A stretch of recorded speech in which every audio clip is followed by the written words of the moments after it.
नमस्कार, जोहार। आप देख रहे हैं वाईबीएन बिहार झारखंड। 30 अगस्त को आदिवासी एकता महाजुटान का रैली होनी है। उसको लेके ग्लेडसन डुंगडुंग है और इनके साथ और कई लोग प्रवक्ता लोग जो नियुक्त हुए हैं, उनकी तैयारियों को लेकर उन्होंने कहा है। ग्लेडसन जी, परिसीमन को लेकर आपने बात किया है। आपने कहा है कि परिसीमन होनी चाहिए, लेकिन जो शर्त कई लोग आप लोगों ने रखा कि ये शर्त पे होना चाहिए, आदिवासियों के अनुपात के आधार पर ही सीटें होनी चाहिए। तो और इसको लेके तो सरकार तो कह रही है कि सीटें बढ़ाई जाएगी। अभी तो परिसीमन की कह सकते हैं कि प्रस्ताव भी अभी तक नहीं आया है। सिर्फ केंद्र सरकार ने कहा है कि इसको लाने की योजना है।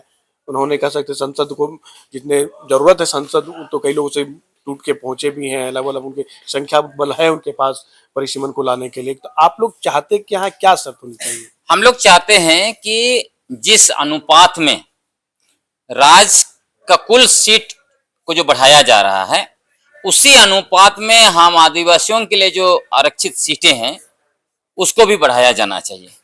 एजम्पशन इस बात का है कि 2002 और 7 का मामला जो था, उसका जो रेशियो था, उसमें हमारी सीटें जो है कि घटती हुई दिखाई गई थी कि लोकसभा में 1 सीट घट रहा था और विधानसभा में हमारा मतलब 28 में से 22 बच रहा था, लगभग 6 सीटें घटाई जा रही थी।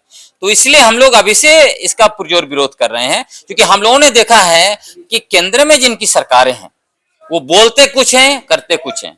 आपको पहले दिखाते हैं सब्ज बाग, और जब आप उनके साथ खड़े हो जाते हैं तो ठीक उसके उल्टा करते हैं। इसीलिए हम लोग अभी से इस बार जो है परिसीमन को लेके पुरजोर तैयारी कर रहे हैं और पूरे झारखंड के आदिवासी इस उलगुलान में शामिल होने के लिए रेडी हो रहा है। दादा, पूरे आदिवासी की बात करें, संगठन की बात करें, लेकिन कहाँ संगठन की बात कर रहे हैं? 50% जो मान के चलिए, यहाँ पे 15-20 संगठन है।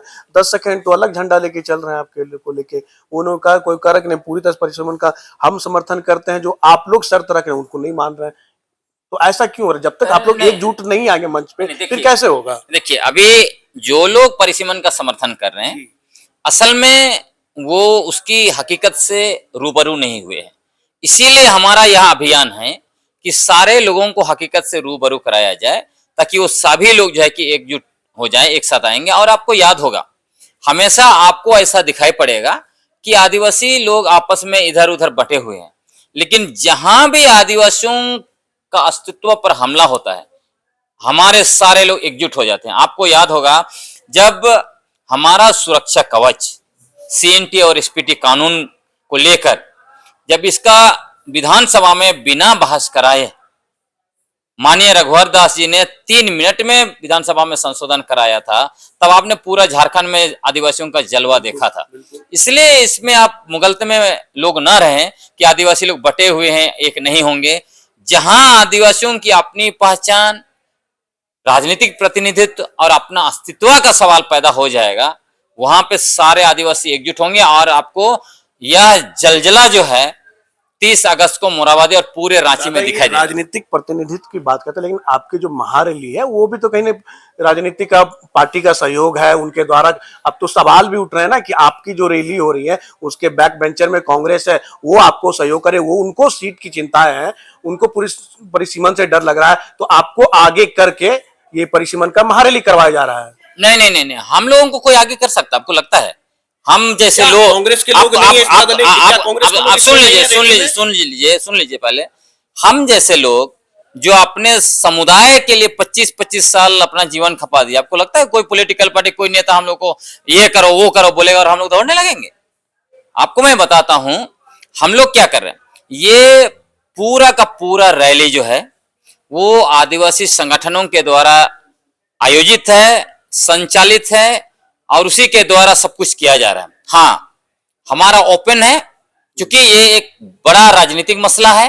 और चूंकि आप सुन लीजिए, आखिर में चुनाव कौन लड़ेगा? चुनाव लड़ते हैं ये लोग, आपके पीछे पॉलिटिकल पार्टी है ना? पीछे नहीं है, हम उनको बुला रहे हैं, पीछे नहीं है, हमारे साथ में। हम उनको कह रहे हैं कि जिनको जिनको लगता है कि ये परिसीमन से आपका पत्ता साफ हो सकता है, आदिवासी का अस्तित्व खत्म हो सकता है, आप आइए। तो इसी में आपको यह भी दिखाई पड़ेगा, जो पॉलिटिकल पार्टियां परिसीमन के पक्ष में खड़े नहीं हो, मतलब परिसीमन में हम आदिवासियों के पक्ष में खड़े नहीं होंगे, वो पॉलिटिकल पार्टियां निश्चित रूप से आदिवासी विरोधी हैं, ये पूर्ण रूप से आपको दिखाई देगा। क्या आपके जो ये महारैली हो, क्या जेएमएम को आप लोग आमंत्रित कर रहे हैं? वाम दल भी है, जो आपके गठबंधन के लोग जैसे कांग्रेस इस पे आगे है, तो उन लोग का सहयोग ले रहे हैं? आपको याद होगा इसी प्रेस क्लब में जस्ट सप्ताह भर पहले हम लोगों ने ऑल पार्टी मीटिंग कराया था, सबको आमंत्रण दिया, सबको आमंत्रित किया था, आए नहीं आए इसी से तो तय हो रहा है ना। इसी में आपको स्पष्ट दिख रहा है कि कौन पॉलिटिकल पार्टी आदिवासियों का हित नहीं चाहता है। झामू को चिंता नहीं है। सीट तो आदिवासी की सीट किनके पास अधिक है? आगे विधानसभा की बात करें, किनके पास अधिक है?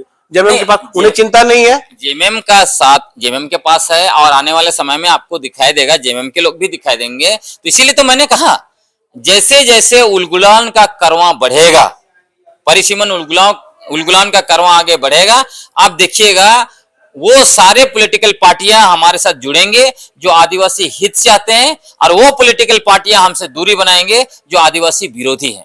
तथा इस महासम्मेलन में किन किन विषयों पर बात हुई? परिसीमन तो चलिए आपने कहा कि और कई आदिवासियों के मसले हैं, तो क्या उन मसलों पर भी चर्चा होगी? जैसे पेशा जैसे कानून है, पेशा कानून है, डिलिस्टिंग है, जैसे सरना ईसाई, सरना सनातन की बात है, इन मसलों को भी आदिवासियों को एकजुटता का परिचय दिया जाएगा वहां पे? आप 30 तारीख को ऐतिहासिक मोराबादी मैदान में आयोजित आदिवासी एकजुटान महारैली में जो है, महाजुटान महारैली में आप देखिएगा, वहीं पे सब कुछ चीजें दिखाई पड़ेगी आपको। और जो लोग हम लोगों को आपस में लड़ाना चाह रहे हैं उनको भी जो है कि पुरजोर जो है कि मुंहतोड़ जवाब वहां पे मिलेगा। आदिवासियों के सभी मुद्दे उठेंगे। हमारा केंद्र में 5वीं अनुसूची है, क्योंकि 5वीं अनुसूची विशेष जो है कि संवैधानिक प्रावधान है, कानूनी प्रावधान है, इसीलिए हम लोग उसी के केंद्र में हम सभी चीजों को जोड़ रहे हैं। इसमें आदिवासी पहचान, हमारी जमीन, जंगल, नदी, पानी, खनिज संपदा सब कुछ आएगा। तो पेशा को लेकर लगातार ग्राम सभा में आवाज उठ रही है, जो पेशा बना है कि पेशा का उल्लंघन हो रहा है। खुट्टी बात करें, तोरपा बात करें, सिमडेगा में आवाजें उठ रही है कि हमारे लिए पेशा है, लेकिन हमारे ऊपर ही सरकारी अधिकारी को सौंप दिया जाता है। इसको लेके क्या कहेंगे? बिल्कुल, आपने खुद ही देखा होगा, मैं विगत 2 वर्षों से बड़े पैमाने पर कैंपेन किया, अभी भी हम कर रहे हैं। और जिस तरह से पेशा नियमावली के द्वारा हमारे पारंपरिक ग्राम सभाओं का सरकारीकरण किया जा रहा है, इसका हम लोग पुरजोर विरोध कर रहे हैं। हमने खूंटी में बहुत बड़ी रैली भी की, तो ये आवाज भी होगा। और आपको बताना चाहता हूं, चूंकि पेशा नियमावली 2025 में एक व्यवस्था दिया गया है कि 1 साल के अंदर में संशोधन होगा, तो हम लोगों ने संशोधन का प्रस्ताव भी माननीय मुख्यमंत्री, महामहिम राज्यपाल और विभागीय मंत्री सबको भेज दिया है। तो हम लोग इंतजार कर रहे हैं, और जब इसका संशोधन नहीं होगा, संशोधन होगी, संशोधन है, उनको संशोधन करना पड़ेगा। और आप देखिएगा 30 तारीख को इसका भी आवाज सरकार को हो जाएगा, उसको लेकर आवाज उठाएंगे। बिल्कुल बिल्कुल बिल्कुल बिल्कुल, पेशा को भी बदलने को लेकर बिल्कुल सब आवाज उठेगा उसको। चलिए, ग्लेडसन डुंगडुंग थे। इनका साफ कहना है कि जो 30 अगस्त को महारैली होना है, आदिवासी संगठन के कई जिले से भी लोग आएंगे, समाज के लोग आएंगे, और उस रैली में कई तरह के चर्चाएं होगी और आह्वान किया जाएगा। चाहे पेशा हो, चाहे परिसीमन हो, चाहे डिलिस्टिंग हो, चाहे शरणा ईसाई हो या शरणा सनातन के लोग है, वहां पे हम लोग एकजुटता को दिखाने का बात करेंगे और उन्हें उन्हीं के भाषा में जवाब देने का कोशिश करेंगे। सहयोगी निहित के साथ मनीष झा, YBN बिहार, झारखंड।